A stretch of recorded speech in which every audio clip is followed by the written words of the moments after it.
And we will rise like a phoenix from the ashes and regain the title. I'm disappointed in every one of you. And we will rise. I'm sorry, I don't mean to offend you. I'm disappointed in every one of you. I kiss you on the mouth. No, I'm not cool with that. I'm sorry.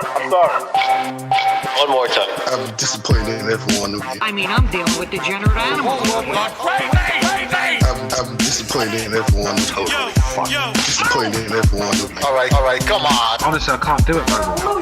I'm disappointed in every one of you. Let me tell you why. It's gonna be all right, Nicky. Go ahead, shoot. You just killed a fucking man. What are you going to do about it? Yeah, because you got nothing. You don't got a thing. Yeah, because you got nothing. Lobito! Got nothing. I want to get out. I want to get out of this rat hole. I want to get online. I need BDA boxing.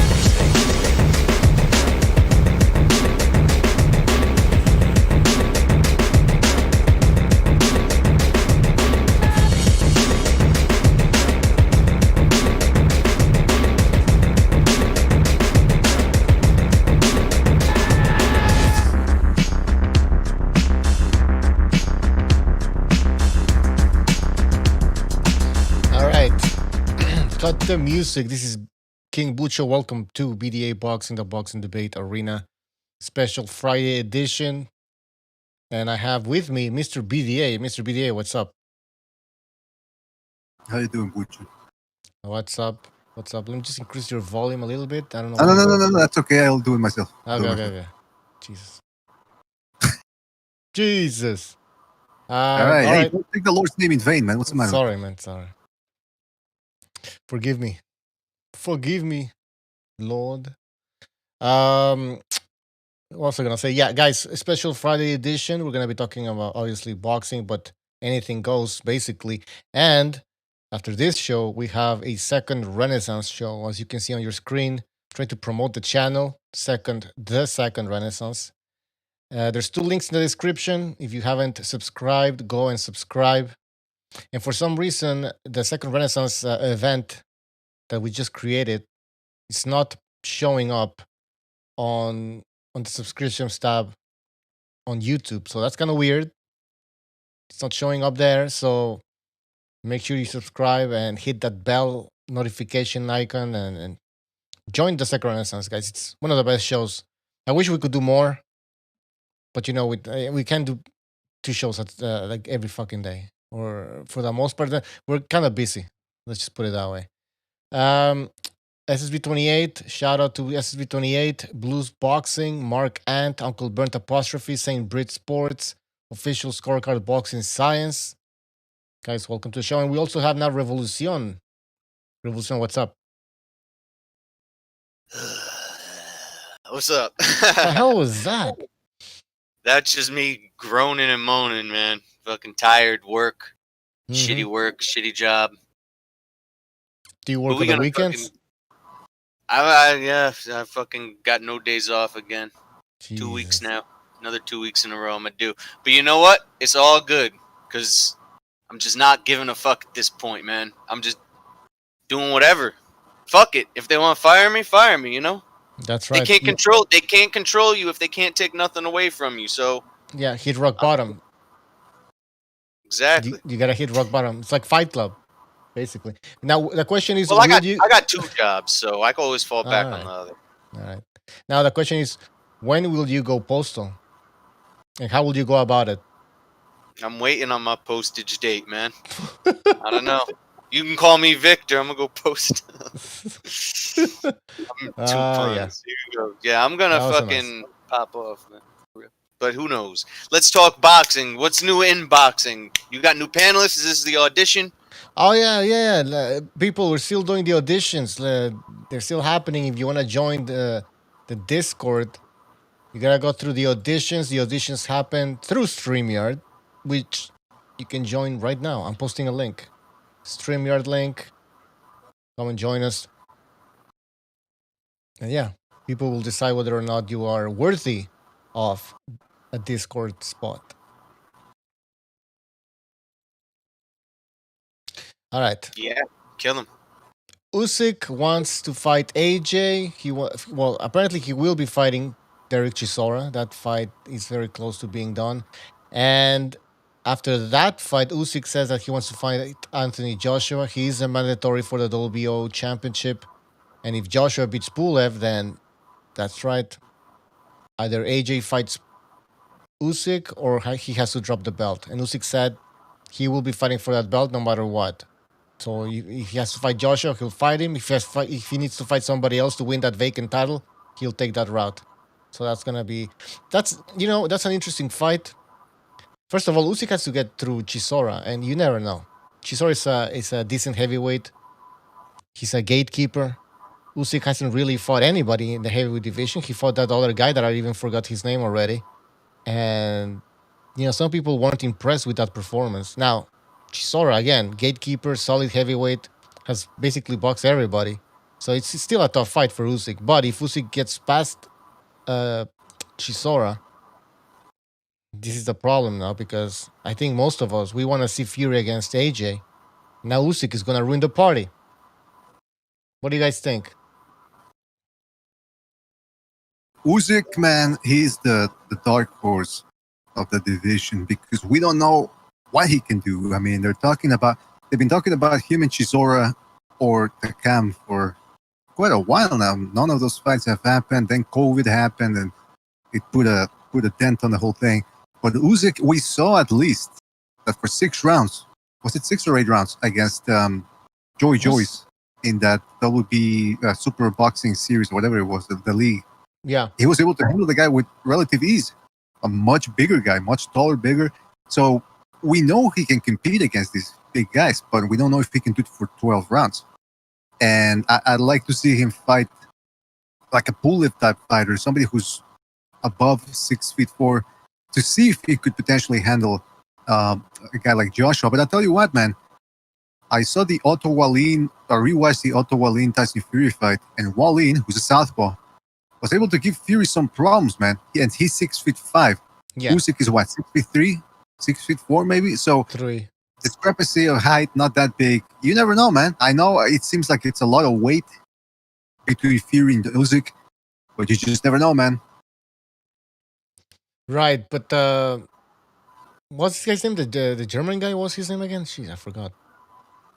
He was pretty heavy, right? So Wallin, yeah. Wallin, he was heavy. I don't know. I don't think Usyk could fight like Wallin though. Against Fury? Yeah, maybe. Yeah, because what happened was in that fight, once Fury got caught, then he started just leaning on Wallin. And he actually did a lot of good work to the body against Wallin. It's something you don't see heavyweights do that often. So if he could do that to Usyk, then yeah, it would probably be over. But I mean, that's the thing that I want to see Usyk fight somebody. The main fight, I was over at D Jefferson's channel earlier today. Shout out to D over at Speak Your Mind Sports Talk, and we were talking about the heavyweight division, and we want to see Fury Joshua. Forget everybody else. Fury Joshua. Yeah. Okay, the fight might be boring. It might be 2 giants just laying on top of each other, breathing on each other. But at least it's going to decide who the best heavyweight is, without a doubt. And then we can move on. But for the moment, we got to see Joshua Fury happen. It has to happen. It will happen. And if it doesn't happen right away, I'm going to have to step up and do something about it. Think about that. Yeah, do you care about the belts, though? Do you... Oh. All right. Oh, you already... Yeah. You see, I'm answering before you even complete the question. You already know the answer. Yeah, I know the answer. But, a lot of people... Back me up here, man. Don't back him up. Don't encourage his behavior. I got fucking distracted. I was doodling around on Tinder, man. What? You always disappoint me. I'm wrapping up with this hoe, man. What was the You're like the son I never had. A disappointment. I had something I wanted to say about Usyk, and then I looked down at my phone for a second, and y'all were arguing. What is it? I'll take a side. What is it? Tell me. No, it's not actually. I was just kidding around, but because I want to see Fury Joshua, whether it's boring or not. I just want to see them finally fight so we can get this over. The question of who the best heavyweight is, even if it's boring, just make it happen. And I want to see from my friends over in the UK, make it happen. That's going to be a mega fight. So let's just see it regardless. Usyk needs to step aside. There's a lot of guys in the heavyweight division he could take right now. In the top 15 to 20, that would be intriguing. Like, I really wanted to see that Takam fight. That was supposed to happen a long time ago. It seems a long time ago. I don't know how long it's been. COVID fucked everything Yeah, well, now up. listen. Now this is the reality. All right, he'll be fighting Chisora. Apparently, that's almost done. It's gonna happen, in my opinion. And then Okay, after good. that, That's but after that, he says that he wants to fight for the WBO belt. So that would mean he would have to fight Joshua. So that would mean that it would ruin the Joshua versus Fury fight. And it's gonna be postponed basically because unless AJ drops the WBO belt, which he might do though. This is where you say, "Hey, look, you selfish motherfucker! Like you gotta wait one. Sorry, like can't these guys make a contract to say, hey, we'll both have a fight and then we'll be in talks for one after one each, you know, so we could get this one done and then you're next in line? Can you give him a ticket? Like, you know, you go to the deli and they give you the numbers. Yeah, like give him the number? a number. I mean, that's what he should do basically. I mean, Usyk, if he's smart, he would do that. No, then he gets a shot at all the titles because instead of fighting, he could do that. I mean, I don't see why not. The question is, though, I don't think he has age on his side here. You know, he's 33. I just looked. Fury's younger than that. AJ's definitely younger than that. So he's probably saying, "Hey, let's get it on sooner than later," and he'll be selfish and say, "Fuck everybody." Right. He could, and you're right because he's 33, gonna be 34 or whatever. He's a heavyweight that is gonna be relying on movement and speed. Yeah. Right, because we always say that heavyweights, they age, they last longer or whatever. They can fight until they're like in their late 30s. True, but that's for big heavyweights, not for like fast moving heavyweights. So Usyk, you're right. He's in trouble right now, in my opinion. Like, look at George Foreman. He was the perfect kind of guy for that old heavyweight style. You know, just big power punching guy. You know, he can fight for how old was he? Late 40s, 50. Oh yeah, when he was knocking on Michael Moore and all that. Yeah. So that's the build for that kind of guy who could fight late into his career. Not an Usyk. Right. All right, let's read some of the comments here. Norman Lewis says Usyk has very little wear and tear. I mean, I guess he was in some tough fights in the cruiserweight division, but I don't think they were fights that affected his career or scarred his career. But again, man, like my thing is he's moving up in weight and he's fighting bigger guys and he's gonna be relying on movement and speed and reflexes. And if those get affected just a little bit, it could be a lights out for this guy. You know, let's understand here the reality. We have big ass heavyweights now. Yeah, somebody in the chat also mentioned Mark Ant says Muhammad Ali was 6'2", 6'3". That's true, and he was very successful, but it was a different era. You had smaller heavyweights. I mean, Joe Frazier. I mean, this guy was almost a cruiserweight, man. He was almost a cruiserweight. So it's a different times. It's different times, people. Different times. Official scorecard boxing science says Butcho's right. Usyk dependent on his foot speed. That's right. PSK says if Joshua beats Pulev, Usyk, and Fury, what ballot Hall of Fame would it be? Okay, if Joshua beats Pulev, Usyk, and Fury. Well, Pulev, I mean, it's a good win, I guess. It's not a Hall of Fame defining, but the Usyk win, it will also depend on how Usyk performs against Chisora, I guess. It's still a good win. I don't know how much credit can we give a heavyweight for beating a cruiserweight, especially a cruiserweight that hasn't really done much in the division. You know what I mean? What do you guys think? Well, when you put it like that, I mean. Well, by the way, welcome to the show, Pete Scalebender. Well, yeah, I mean, because Usyk, we boxing fans know that Usyk is a great heavyweight, Olympic gold medalist, undisputed cruiserweight champion. He has recently moved up, got a win against somebody that we don't really know, and then let's say he beats Chisora and then loses to AJ. How much credit can we give AJ for beating Usyk, a smaller guy? Reverend Pickle says Usyk is special. Yes, he is. He's still small, though. This isn't Holyfield yet, right? Holyfield earned his dues and became a heavyweight and became a name in the heavyweight division. Usyk hasn't done that yet. So him losing to AJ at this point is not really, it might not really be a big win for AJ, is what I'm trying to say.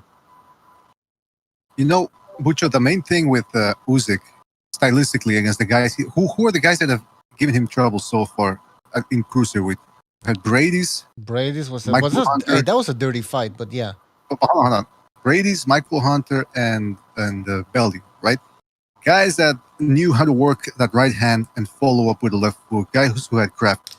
You got a guy like Gassiev, who fights mostly like a heavyweight, could barely land a glove on Usyk, except that moment in the third or fourth round when he landed the right hand. Other than that, Usyk had his way with him. So it bodes well for him that against slow-footed guys, he's going to be able to maybe dance around them. But when it comes to a 6'5" and beyond guy like a Tyson Fury, Joshua, and those up-and-comers like Dubois and the Nigerian dude, he might be in trouble with them. But then again, like I said, against Joey Joyce, he was having his way with him in that half amateur, half pro fight. So right. I think that the future looks bright for Usyk. Yeah, and I think somebody mentioned this on a previous show that we were talking about big heavyweights and how what if they land on Usyk and like as if they're the biggest threat for Usyk, but like you said, maybe the biggest threat for Usyk in the heavy division will be boxers that are actually fast. You know what I mean? Not these big ass slow heavyweights. Brandon Ray in the chat says Hunter gave him his toughest fight. Yeah, did you mention that, Mr. BDA? Yeah, he mentioned the Hunter too. Good. Yeah, yeah. But it's interesting. PSK in the chat says, well, Usyk will be 20 pounds heavier compared to his weight at cruiserweight. He may be slower and gas quicker if he is eating up. That's true. If he puts on too much weight, it might eat up his speed and tire his legs faster. But if he comes in at 210, like the beauty of him at heavyweight is that he doesn't have to cut weight. He just has to go in there like he normally does, as long as he doesn't pull a James Stoney, which is, oh, I'm a heavyweight now, I can eat whatever I want, and he balloons up to 230 pounds of blubber. But if he doesn't do that, he might be okay. Yep. There's a lot Burger of questions. King! Here I come, baby, Burger King! What fight was that? He was a middleweight when he did that quote, too. Exactly. Yeah, he was a middleweight, yeah. And he keeps saying that when he used to be a football player, he used to be, 200 pounds, they said? Yeah. As the guy, that's hard to believe, man. I mean, how fat was he as a teenage football player? Did he say that on the interview with you guys? Yeah, Well, he said that prior to the Roy Jones fight, he had to lose 40 pounds. And, I don't want to get into it with James Stoney, but I mean, come on, 40 pounds. Bullshit. That's what Free Roach also said when he was training him. I find that hard to believe. He was on the scale, though, in that Roy fight backstage, or the day before. What did that scale say the day before the Roy Jones fight? Like 80, 87? Or he lost 20 pounds overnight, 20-something pounds overnight. He was standing on a triple beam scale, and they were filming him with that blonde chick behind him. Really? With a look on his face like, fuck off. I don't know, man. I don't know. 20 pounds, okay, yeah, I can believe that. But he certainly didn't look overly big in that Roy Jones fight. He didn't look like a cruiserweight in there. He didn't look like a light heavyweight. So, I don't know. Anyway, the point is this. Usyk, man. Usyk. He can bring it, man. He can, PSK says also in the chat, says, who are the top 5? Fury, AJ, Wilder, Povetkin, White, Ortiz would beat Usyk. Well, I think, I'll tell you what, I think he can beat Wilder. If he was outboxing Joyce, he can outbox, what's his name? Wilder. Hey, if he Mr. could do it with Joyce, he can do it. Spilka, man. Remember but come on. When does Usyk jump in like Spilka with a fucking lead up? No. I'm saying he could outbox him like Spilka was doing. Yeah. Yeah, he was that. That fight. Spilka was winning that fight, but like you said, he got too cocky and too confident, and I can't blame that guy because he was seriously outboxing Wilder. That he got careless and lunged in, got caught. But he was outboxing Wilder. Yeah, you know what? It's disgusting. That's a good point. But it's still Wilder has that equal. Wilder won't land that shit. Trust me. I don't want to get into Wilder, man. That's why I cut my answer no Wilder, short. no fuck Wilder. Somebody, Reverend Pickles is talking about Wilder. No Wilder talk. I'm fed up with that guy. We're all fed up with Wilder here. DJN1 says, "What's up, Bucho? What's up?" St. Brit Sports says Wilder was genuinely getting outboxed by a Polish soccer hooligan. Okay, that, He does look like that's only Stu and St. Brit could have come up with a comment like that, relating it to football, aka soccer. The situation. What's the deal with Usyk though? Big picture. Oh, sorry. No, go ahead. He got an injury, right? At last we heard here, he got an injury before that fight he was supposed to fight in Chicago. He took an injury, canceled that card. I didn't know. Maybe last November. And then, so he really hasn't had, how many heavyweight fights has he had? 1, 2? Wait, who are you talking about? Usyk. Oh, okay. 1, I think. Chaz Witherspoon, I think. That's it. Yeah, Barry White. Yeah, and then, Yes. Barry White. Yeah, he had, And that was like it. you said, a bunch of injuries. And yeah, I mean, but it was COVID, right? Yeah, no, COVID. Yeah, of course. Like you can't. I'm not holding that against him. That time period, but I want to say last year he had 2 dates because both of them were in Chicago, and I know John was looking forward to it, and I was going to try to make it up there if it was on the East Coast, but he just canceled the one, and then the second one they called it off because he got an injury, and that was it. And then COVID, yeah. Alexander Usyk versus Derek Chisora reportedly close to dawn for October 31st. Halloween special, people. Yeah. Their Halloween fight. He looks like Frankenstein kind of, doesn't he? With that gap, with his gap. That's a good point. So yeah, it's happening, people, and this is a good test for Usyk. A real heavyweight fight. I don't know who this other guy was. No disrespect, but he just wasn't on the same level as Alexander Usyk. Chisora, he's slow, but he has the experience. He can give you a tough fight. He always gives his opponents, well, usually for the most part, tough fights. So what do you guys think about that in the chat? Let us know. By the way, I'm posting more StreamYard links, so if you want to join the panel, the StreamYard auditions are still happening. So there you go. I used the BD account. You can see the link. And don't forget, we have a second. Yep. Hey, do you hear man, I can't hear you, man. There's a bunch of wind. I said, do you care which way people use when they sign into the show? I didn't know you guys were using StreamYard as well. Oh no, well, we're using StreamYard for troglodytes and peons. Wow. For the masses, for the dirty, unwashed masses. Yeah, like that's much better. All right. No, we're just doing we're doing auditions here. We're having some auditions. Okay. Yeah. All right. It's like a call-in line, but with the internet base. That's the way they can call in. Gotcha. See a Columbine. Call in. Anyways, guys, let me just remind everybody in the chat, we are having a second Renaissance show right after this. So make sure you subscribe. The links are in the description. Second Renaissance, if you don't know what that is, it is another channel where we talk about everything and anything and everything. Conspiracy theories, politics, economics. What else, Mr. BD? Back? That's right. Back-to-back shows. And how long are we going for here? Like another hour. A little bit less. Where I gotta eat. That's right. Should I go? What's that? Should I cook something up? What are you gonna cook? Yeah, why don't you cook yourself, man? How about that? That makes no sense, but I had to. I had to try. Well, let's ask the unwashed masses. I still laughed. I still fucking laughed. I don't know why, but all right. So yeah, I'm gonna go eat something real fast, and I'll pop in back later. All right, man. Hey, okay. So Butcher, what else we got, man, on the news? What else we got on news? What's this guy's name? The British guy. Wait, hold on. Eubank Jr. He's gonna be paying close attention to Charlo versus Derevyanchenko. He expects Charlo to win, and he wants to fight him. So that's a fight that makes sense, especially if Charlo wins. Listen, if Charlo beats Derevyanchenko, he's gonna get some some credit now. People are gonna have to give that guy credit. Derevyanchenko is a tough opponent. Definitely. So yeah, if Charlo beats Derevyanchenko in a clean and uncontroversial fashion, then we gotta give Charlo credit. Now we're talking about the PBC over here, so you never know what's gonna happen. Weird referee stoppage. The guy quits in the corner. Derevyanchenko quits in the corner for no reason.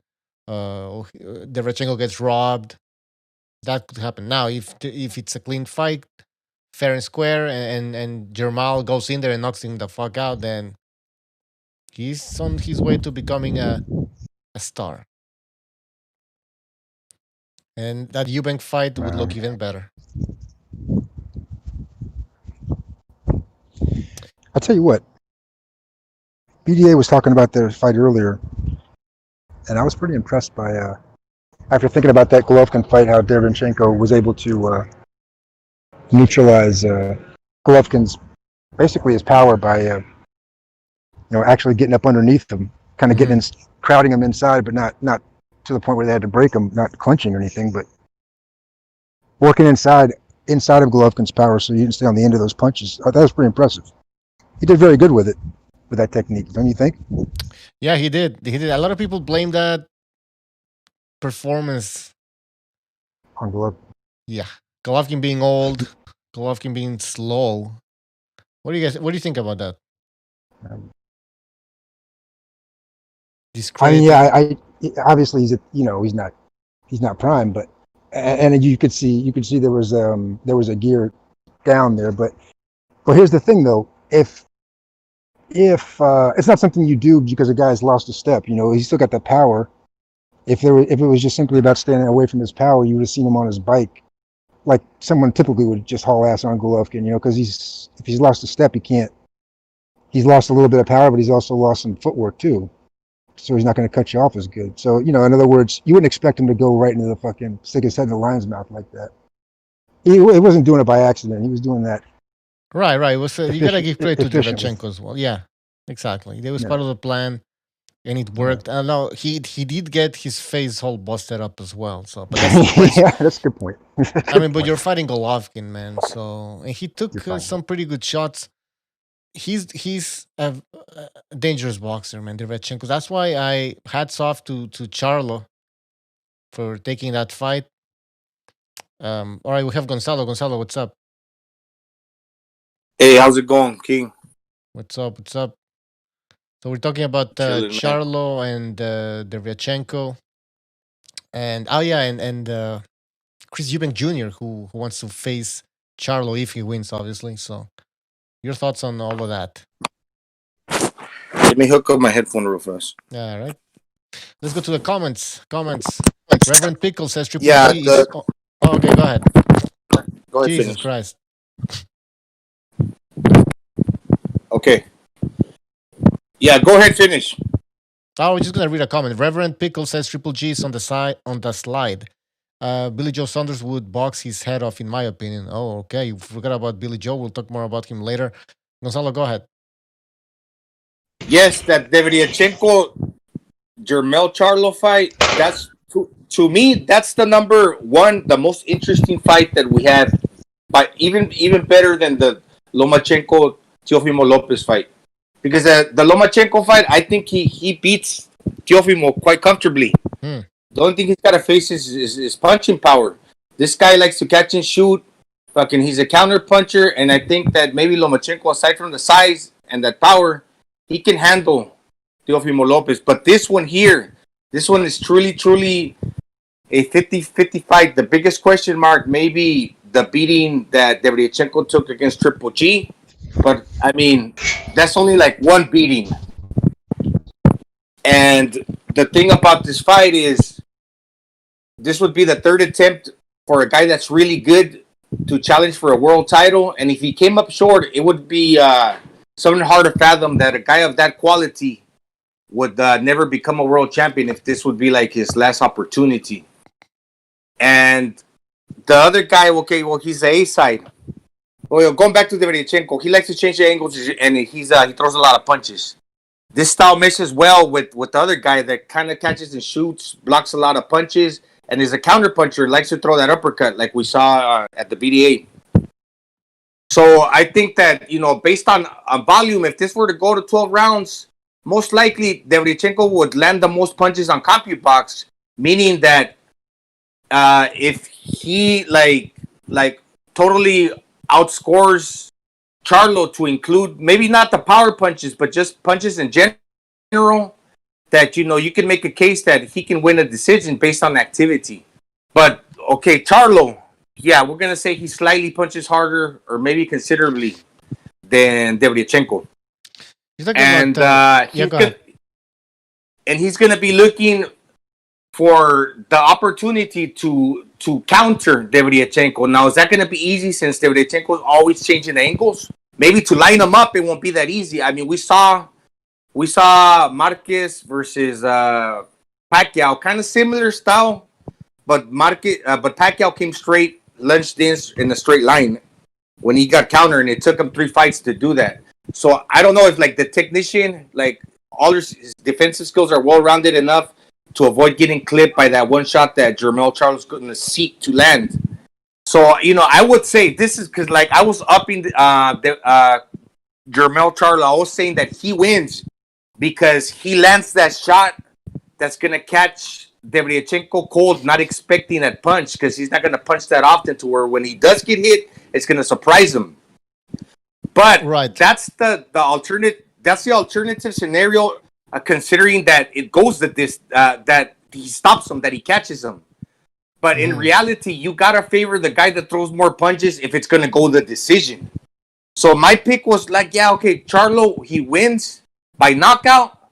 But if he doesn't knock him out, I'm gonna pick Derevyanchenko by decision. So to me, still I'm straddling that line where it's a 50-50 fight, and I cannot make up my mind. That's pretty much about that. Sorry if I was long-winded. I get it. A lot of people are comparing. I don't know why, man, because different styles. But what Golovkin did with Derevyanchenko in that fight, and what Charlo can do. But again, different styles. This is the difference, though. Charlo has better foot movement. He's fresher. He's younger. He can move. Do you guys think that this can cause problems to Derevyanchenko's plan? Right, because you got a guy that can step back, counter, move. The thing is, if Jermell Charlo's savvy, I would do this. Look, I would allow the technician Derevyanchenko to get comfortable, landing shots. But he could hurt you like he did Triple G to the body. But once Derevyanchenko gets comfortable, maybe he gets a little lazy, and then Charlo can catch him if he times them and sets them up. So yeah, Jermell Charlo, he can be aggressive. He's patient. Well, that was his brother that fought Tony Harrison, but he was behind. And this guy that fought Korobov, because this is the guy that's facing Charlo, right? The 160 pounder. Yeah, Korobov. Yeah. Yeah. So he got outboxed by a European, and right. In the latter rounds, I think in the 11th, he hurt Korobov. He rocked him. So he was still able to maintain his poise to where, even though he was under fire, and I would say that Derevyanchenko poses a more threat than Korobov, but then again, we'll see if he can still maintain his composure. Derevyanchenko's going to also give more opportunities to Charlo because he's coming in, man. This guy's going to try to fight on the inside, right? And Korobov, it was a different style. He wasn't that aggressive. He was outboxed. There's a lot of noise. I'm trying to. I'm picturing the fight in my head. I'm playing it, and I just, in my opinion, this was gonna happen. Though he's gonna Derevyanchenko at some point he's gonna get caught, and I think it's gonna be an uppercut. I see it like a little bit like J-Rock. That J-Rock knockout, man. That's just my opinion. Derevyanchenko, I think he's getting caught. I'm bringing some comments here. Bill Ryan says BDA by far the best boxing channel. Thank you, Bill. Appreciate you being on here. Ricardo Luna, he says, is it just me or does Lomachenko look like he should be at 154? That's a good point. He looks small. I can understand him looking small against Daniel Jacobs because Daniel Jacobs is a super middleweight. Against Golovkin, they looked kind of the same, but maybe a little bit shorter, smaller. Yeah, you're right. He looks like a small middleweight. Titone Toledo says he lost the last 2 out of 3, but we'll see. I don't know what he's talking about. Oh, GE says I tried to call, but no one's answering. Yeah, we're not taking calls today. We're gonna save the calls for the next show, which is a second Renaissance show. It's not a boxing show, but make sure that you subscribe to that channel. Links in the description. We're having a second Renaissance show right after this. And the second Renaissance show is it's a show where it's like the same concept, a live stream, but we talk about everything and anything, politics, conspiracy theories, you name it. Jimmy D says, "Is it a political show?" Yeah, but it's not your typical, left wing versus right wing type of political show. CNN crap, Democrats versus Republicans. At the end of the day, they're the same fucking shit.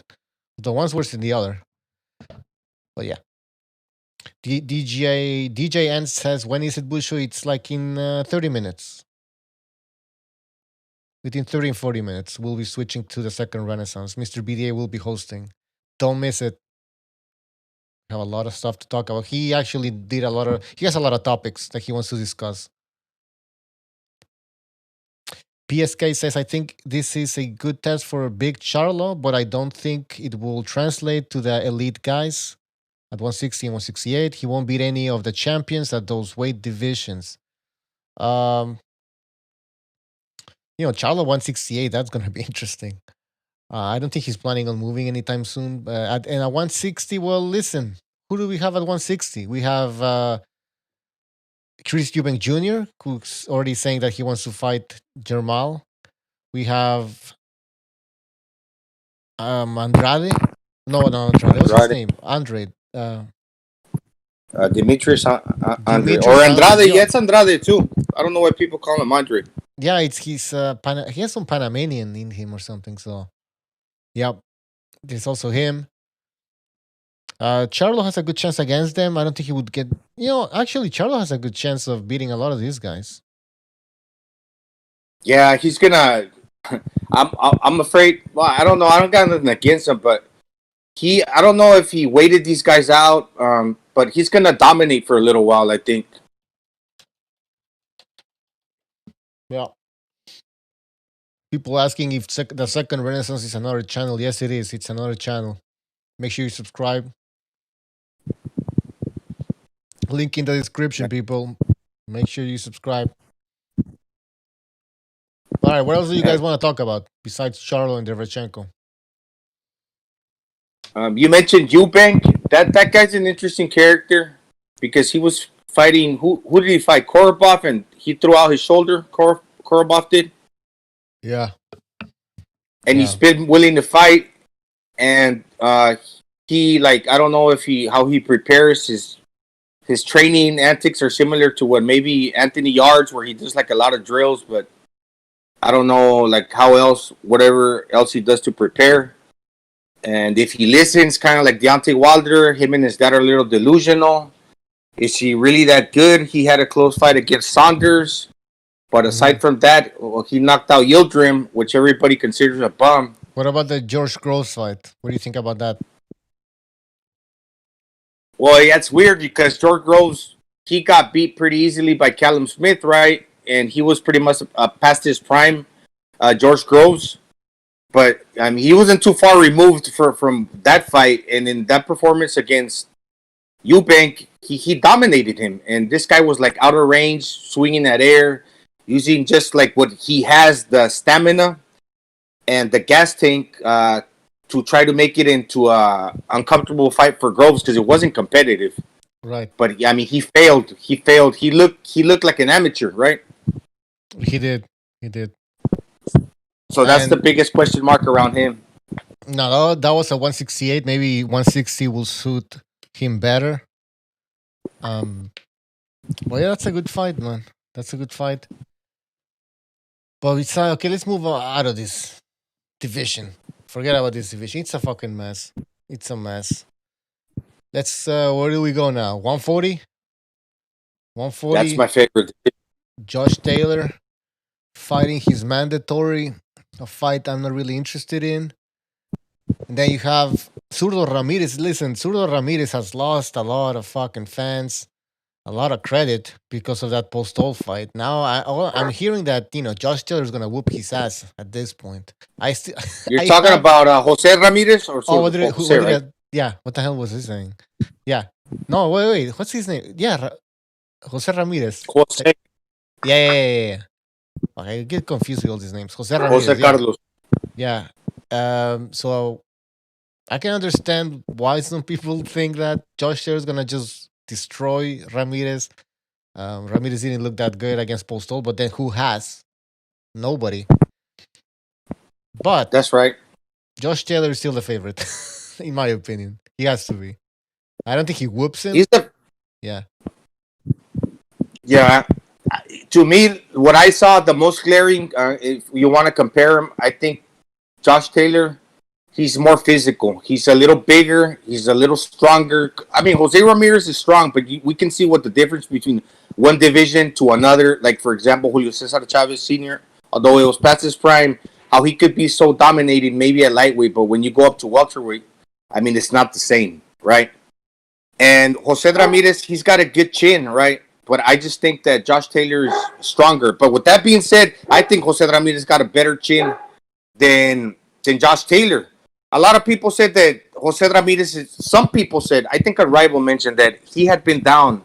I kind of questioned that. I don't know if he's been down or not, and I want to see proof of that. Because I just heard,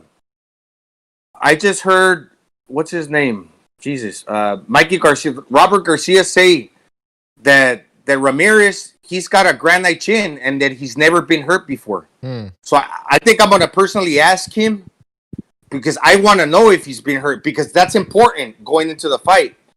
Because we know that Josh Taylor has been hurt. That's another thing. One thing, that Josh Taylor has been hurt at least 3 times. Yeah, he didn't really get hurt. Uh-huh. Yeah. And Baranchik dropped him, I think, no? Baranchik dropped him, and he came back and he dropped Baranchik. And he was wobbly. I don't know if he dropped him, but he was really wobbly. Like, visibly hurt. Right. Now, it doesn't so he's been hurt a few times. True, but that doesn't mean... I mean, he's been hurt, sure, but see, a lot of people put a lot of emphasis on that. Oh, this guy's been hurt. Listen, Marquez was getting dropped here and there. I mean, Katsidis dropped his ass. I remember Tito Trinidad as well. He was... As long as you get back up, man, and you're back on your feet and you're okay, then that's fine. Now, Josh Taylor, I mean, he was hurt, but was he all Amir Khan, like, I don't know where the fuck I am? No. So... If anything, it's a good thing because he showed heart and resilience. Right, and recovery. He can recover, exactly. T-Tone in the chat says, can't teach a chin. That's true. Ricardo Luna says, best chin in division for sure in Ramirez. Oh, okay, so the rumors may be true. But, yeah. I mean, I just see Josh Taylor being a little bit more active as well. I was disappointed with Ramirez in that Postol fight. There were moments where he wasn't really doing much. And I remember at some point in the fight, I think after round 6 or 7, Robert Garcia told, he was a trainer, he told Ramirez, listen, you gotta go for it, it's a close fight. He told him something. And right after that, that's when Ramirez hurt Postol. We had him on the rope. So he needed more of that, man. More explosiveness, more aggression. And I think... Yeah, it's hard. Yeah. It's hard to like plant yourself within the correct distance when you got a guy that like Postol who's constantly retreating and once he moves backward you chase him but then he stops on a dime and punches you and lands good punches like Postol. He landed good punches, and for you to effectively keep up that pace, that give and take, yeah, it's hard to connect somebody like that, I think. Right. So, but with that being said, yeah, he needed more effectiveness. But we also got to think that this was like, what was it, coined the third time's the charm, the fight. It had been postponed many times. A lot of these fighters are not looking really that great after like their first fight back, right? True. And I would even go as far as to say that if this was an amateur fight, like I mentioned, I think Postal wins on points. But since it's not an amateur fight, I think the most more effective, although he didn't like totally dominate. I would give the fight to Ramirez. A lot of people saying that he lost the first 4 rounds. I see it the other way. I thought he won the majority of the first rounds. It's a thing boxing from the outside, but if you're not landing shit, then you're not effective, and you're on the back foot sometimes, and you're trying to you don't want to engage. I don't think, and then sometimes, like I said, Postal was backing up. He was ending up on the ropes, so he's not in control. He doesn't know where his ring awareness is fucked. That's why he's on the ropes, and I don't think he wanted to be on the ropes. So that means he's losing on the ring generalship criteria. Exactly. Look, like I saw, like what you're saying right now. This is what it is. What you're saying, he will land a couple punches to where I was thinking maybe like 1 minute into the round, he's winning the round. He's winning, but then for the next 2 minutes, you're gonna run. So that 1 minute that was convincing you in your mind, that one minute and a half, he lost it because you're getting far away from that train of thought, because you're seeing him constantly run and close out the round, running and running. Right. So that's like what he did. In some rounds, he did that. Don't get me wrong. People are gonna be like, I'm talking as if he outboxed Postal. No, it was a close fight, but there were rounds where what Gonzalo just said happened. Right. There were some rounds when that happened, and you have to give those rounds to Ramirez, in my opinion. But there were some rounds where Ramirez didn't do anything. So you know what I mean. I can understand if you give Postal in that instance. If you give him the rounds, I can understand. PSK says. And he says, boxer or no? Who is the biggest, I guess, biggest puncher out of Taylor and Ramirez, and who has fought the biggest puncher? And Blue Collar Sports TV says Ramirez hasn't fought punchers like Baranchik or Progredo. That's true. That's true, though. I think somebody mentioned that before as well. Yeah, I just know that Ramirez, it's very said that he has a good chin, and maybe Amir Imam punches hard, but I mean, he was an amateur for a long time. He spars at he trains at the Garcia gym. So I mean, if they know, he knows that they got a good. We gotta see him in a professional fight, like no sparring rumors. Yeah, I mean, who knows, man. But that's true though. He hasn't fought the same type of. He hasn't fought Baranchik or Progre. So Baranchik's not even really that hard of a puncher either. He punches hard, man. But he's more like strong. Yeah. He'll throw like an overhand right that, it's got fucking power because he's muscular and he's very physical, but he's not like an elite power puncher. He punches hard, don't get me wrong. Let me see. I think Regis Prograis is a power puncher, but between Taylor and Ramirez, Taylor. Ramirez, the thing with Ramirez, he punches well with both hands. He's very active with the lead hand, and he punches hard with the trail hand, with the right hand. But he punches well. He punches good, but he doesn't punch like he doesn't have like heavy hands. But he punches hard. Jonathan Morrison in the chat says Ramirez beats Taylor. Bet me. No, I don't know. Are you kidding or what? DJ, no, maybe. Yeah, at this point, you wouldn't bet on Ramirez. Let's be honest. Come on, Gonzalo. He had a close fight against Chon Cepeda. That's a southpaw, and that's maybe one way of also adding that into it. That if he had a hard time against a southpaw, Josh Taylor, but he's a southpaw also. But another thing, look, it's different style makes fights. Like you said before, Postal was running. Taylor's not going to be running. He's going to be in there to fight, right? Yeah. That's what I said after that as well. When we were talking about that fight a few weeks ago, I said that. I said, like, listen, this is going to be a real fight. Josh Taylor is going to go in there and try to hurt Ramirez at some point. I don't know, some people think he might try to. I remember Josh Taylor tried to outbox Postal in those first few rounds, and he didn't look that good, man. And it's as soon as Josh Taylor started becoming more aggressive, it's when he started to control that fight. When he started to control Postal. So he's gonna be a little bit of the same thing against Ramirez, man. Aggressive. Yeah, and if he could handle Regis Prograis' power, he hits harder than Ramirez. And he's also a mover, throws a lot of sneaky punches. What can Ramirez bring to the table that Regis Prograis didn't? But at the same time, that was you could consider that fight could have been a draw. You know, it was that good. Or some people even thought maybe Regis won, or whatever.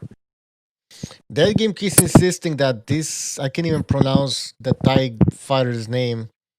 He keeps saying that he's a good fighter, and so I don't know. What do you expect? That game an upset here? Or? That game, he had some good predictions lately. He predicted. I forgot. There's a few predictions.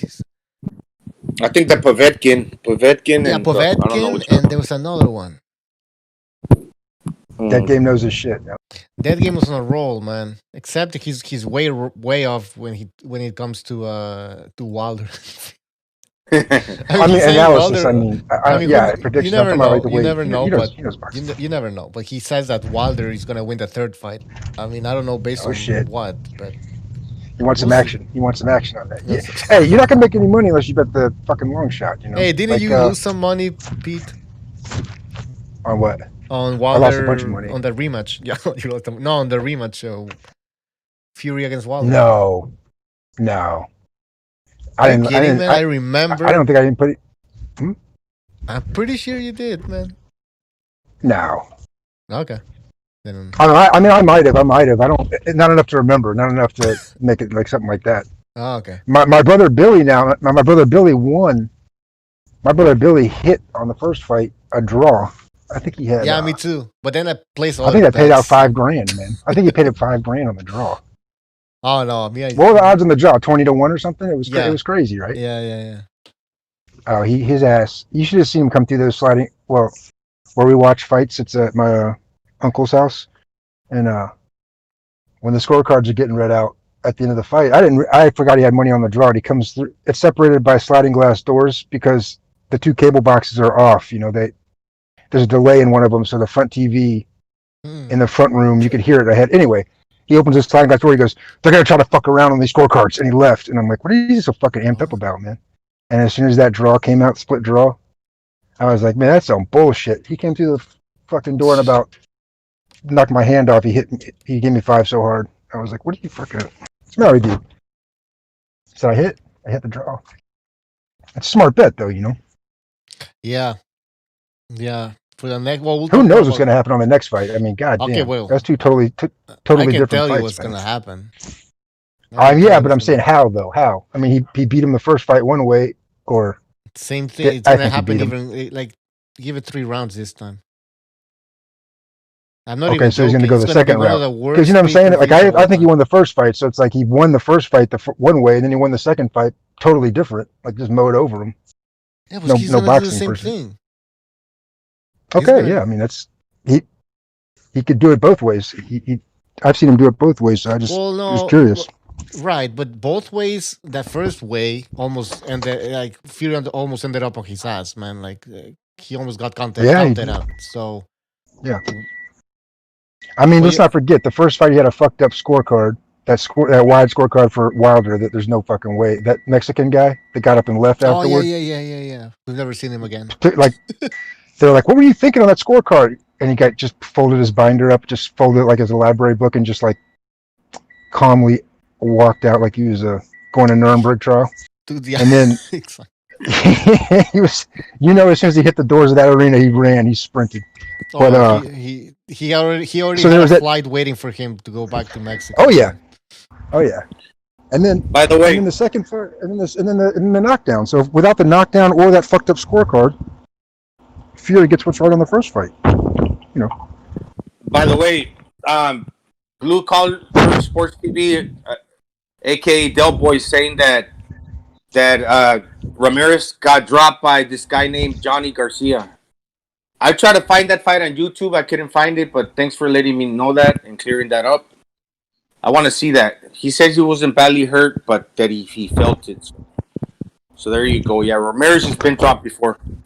Well, there you have it. Then the myth of that amazing chin is over now. All right, we got. Bucho, let me say something. Thanks for having me on the show, and I want to say something about the equilibrium of Wilder, and I don't want to go to any more excuses for the guy. We've done that, but that does make a difference. When your equilibrium goes, the fight does change. So I'm not saying it would have been any different, but if he didn't get hit with that shot, he could have been in there a few more rounds and he could have landed that bomb. But I still see the third fight going exactly pretty much the same way. Yeah, I just want to say before, that's a good point. Yeah, Pete, mute your mic if you can sometimes because there's like wind. That's a good point. Pete. And you know what? That's the same point I was trying to make with the Andy Ruiz AJ first fight. I think that I was first thinking the same thing. Yeah, that fucked AJ for throughout the whole fight. That equilibrium thing, his equilibrium was fucked, and he never recovered. So you're right. Still, man, I just. But Fury still came out and he was taking the punches better, and he went after him in the second round. So it was Fury's fight from the beginning. I saw Wilder. He landed 2 clean straight rights. They said they were glancing blows, but I thought they landed pretty clean. And Fury coming in at like, what was he, 273? He just took the punches and was. He didn't need the head movement, the defense, and he is a great defensive fighter. But dude, it was really impressive watching him go forward, and that's why I think the Joshua Fury fight is going to be so intriguing because we each know one guy can go back now and one guy can go forward. And I honestly favor Joshua just because he's been facing the better competition throughout. Like the first guy to really stop Povetkin, and all the other fights. So. Right. And a lot of people also mentioned that the fact that Fury, so it looks like he was able to take Wilder's punch in that second fight. So that's it. I mean, it's basically game over for Wilder at this point. He can't outbox Fury. He can't out muscle the guy, and he can't take Fury's punch.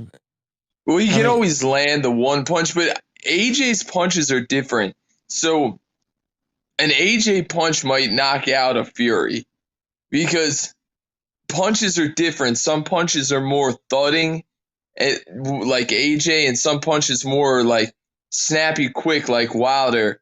And that's why I always thought AJ would almost run over Fury until I saw the last fight because AJ is a very good fighter. He's a very strong physical specimen. So I kind of that fight 60-40 for AJ, to be honest with you. That makes sense. But also, Fury looked like a bulldozer against Wilder. Like he was unstoppable. Like as if he could do this to any heavyweight. Just come forward and just fuck them up. But the reality is that Deontay Wilder has zero defense. He can't He's do backing that against up. Joshua. Joshua's just too strong. He's too strong. But that's the thing. Again, Fury looked amazing against Wilder, but because Wilder has zero defense, closes his eyes, he's off balance, he squares up. AJ will not do this. AJ will not. You know what? You got Fury coming in like that. AJ is gonna probably wait and try to throw something, left hook, an uppercut, something. Wilder, as he was backing up, there was nothing that he could do. He just wait for the worst to happen and then try to clinch or something. He was out of position. Ever since the third round, Bucho, I saw that, and he was just backing straight up, and it was almost like he was fighting scared. Like, he was like going like literally in a square around the ring. He wasn't even circling it, and Fury was just like recognized. Used to say he was just like, even when the ref took the point, he was like, "I'm just gonna keep fighting. I'm gonna just kill this guy." And that's what he did. He picked him up on the inside. Yeah. All right, we have G Boogie. G Boogie, go ahead. Hey, good evening, everyone. What's up? Yeah, I just wanted to chime in on that difference between Wilder and AJ. AJ's symmetry is different. He's built from his he had, what I mean by that, his equal proportionate on his legs and his arms. You understand? While Wilder's frame is wiry, he's more off balance because of he's top heavy. You know what I mean? Yeah. So you have to understand when you hit Wilder, like when Fury hit Wilder at 273, he had obviously the weight advantage over him, a 40-something pound weight advantage. So he's gonna hit him with more weight. So by that way, he can have more advantage of the weight to have the power to enforce his size. With AJ, the difference between AJ and Wilder, if Fury was to fight AJ, he cannot just muscle him like that, because look at the structure of AJ also. He has bigger legs than Wilder. He has an equal proportion. That's what I was thinking, G Boogie. Yep. Yeah, so, you know, and then his abilities, like y'all eloquently put it, that he is not Wilder. He has a better base, as in boxing abilities.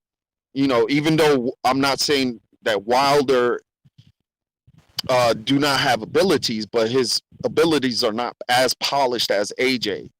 And we can all put in whatever frame of wording you want to put it.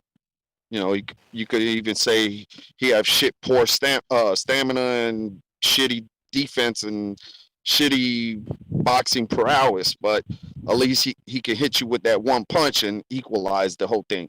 So I'm not disrespecting him in a way.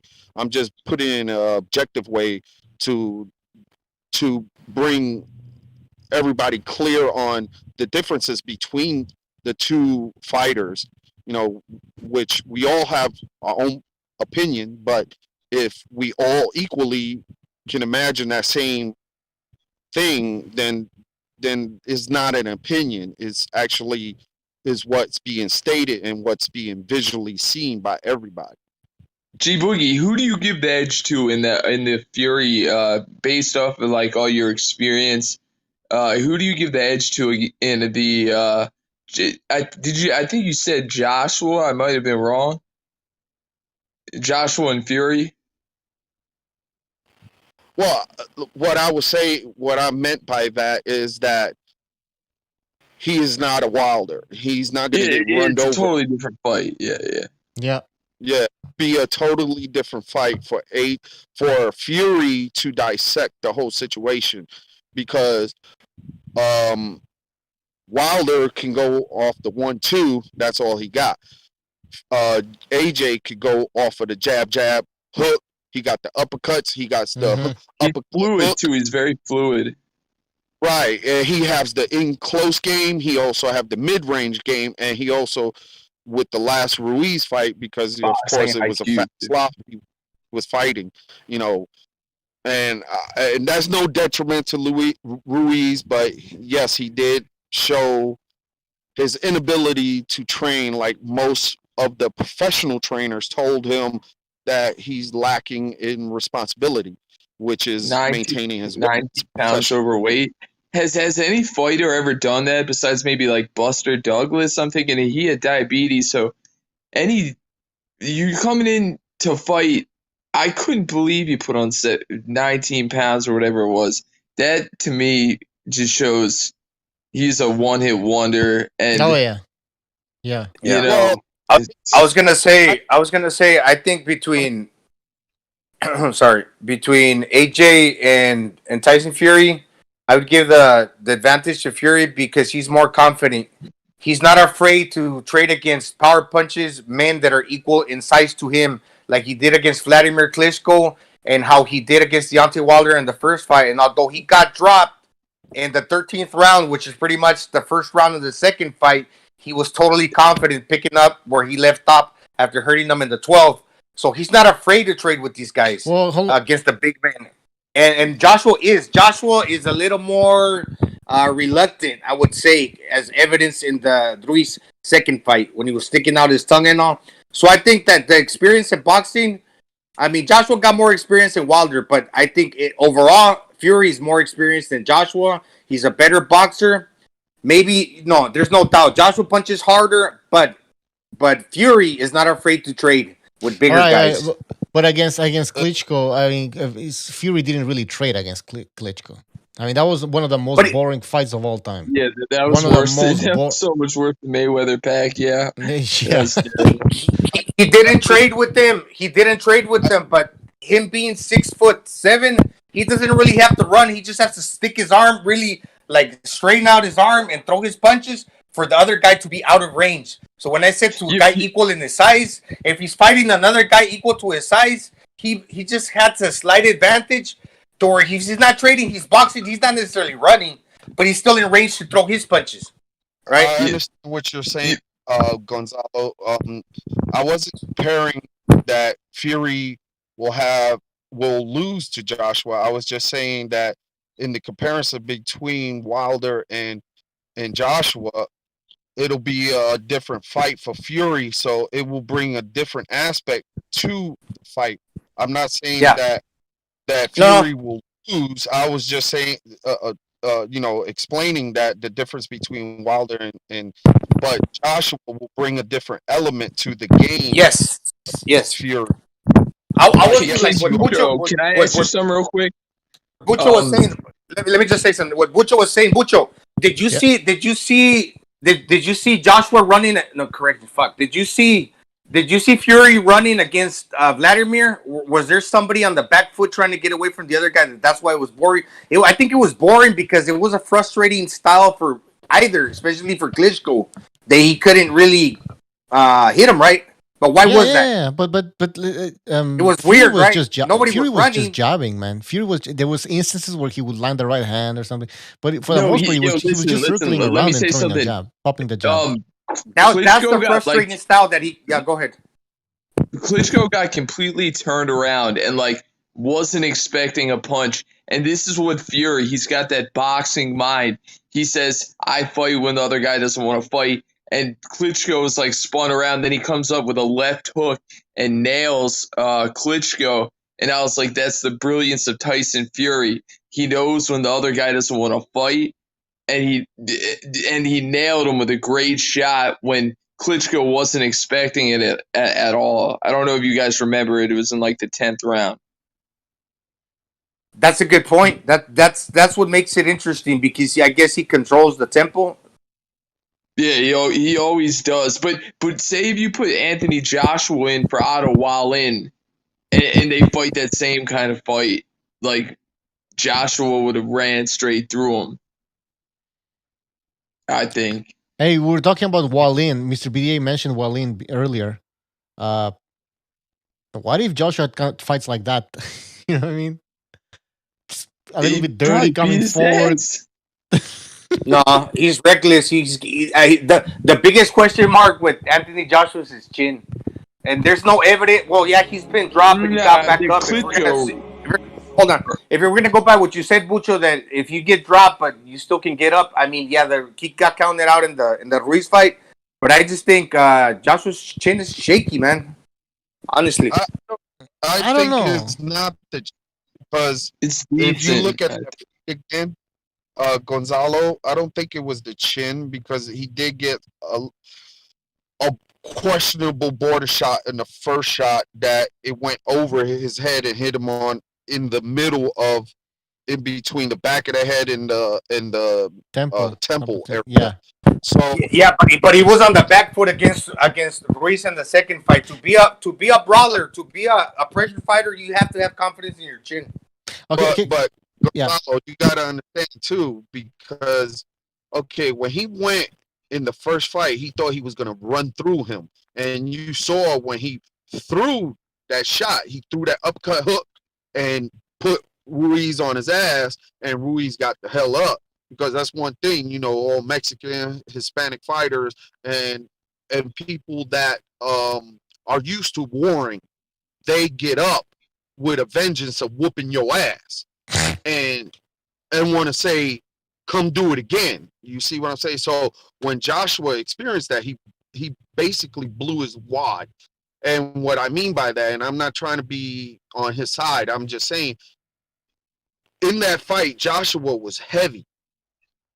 At every fight that he fought with intentions of knocking people out, he comes in heavy because he thinks he's using his muscles over them. When it's not his muscle, is your boxing technique that defeats the other your opponent on the other side. So when he came back in, yes, he was attentive and was conscientious of Ruiz, especially since Ruiz came in heavier, and he knew he'll make it an easier fight if he boxed him and kept him outside the range, because he should have done that in the first fight. Right. Kept him outside the range, walk him into the middle range, and crack him every time he comes in middle to close range, because he has the abilities to do that. But kind of how Joseph Parker fought him in spots. Yeah, and you got, look, Ruiz got quicker hands. I was going to say that, G-Boogie. I was waiting for you to say that. The hands, difference, big difference. Go ahead. Yeah, like the Tyson combination.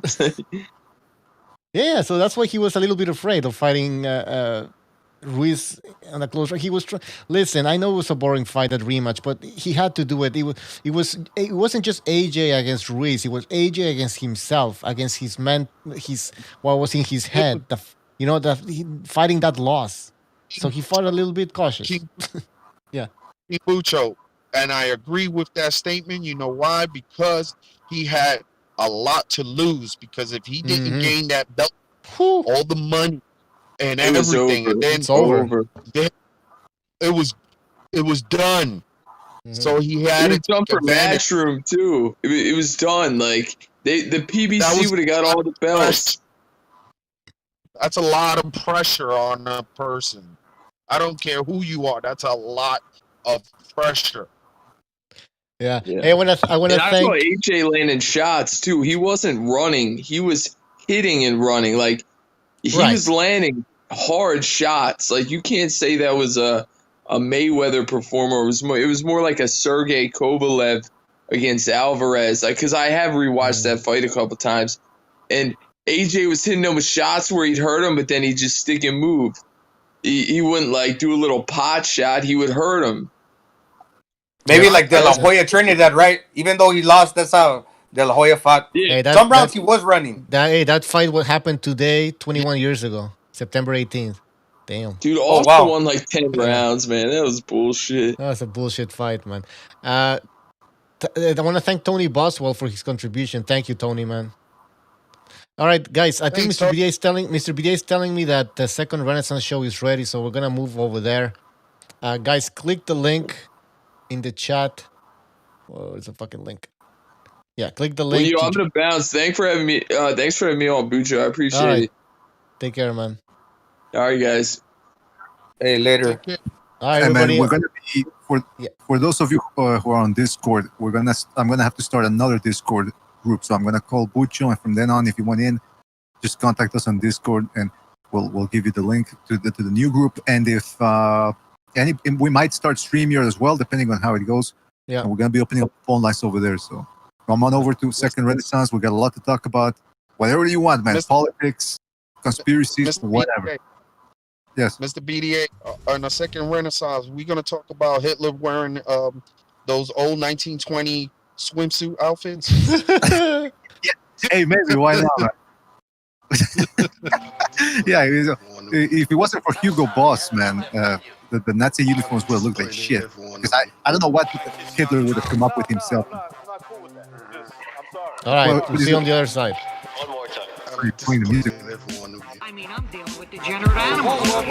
Join the Second Renaissance. The link is in the description. Second Renaissance. Disappointed in everyone. All right, come on. Honestly, I can't do it, man. I'm disappointed in everyone. Let me tell you why. It's gonna be all right, Nicky. Go ahead, shoot. He just killed a fucking man. What are you going to do about it? Yeah, because you got nothing. You don't got a thing. Yeah, because you got nothing. You got nothing. I want to get out. I want to get out of this rat hole. I want to get online. I need BDA Boxing.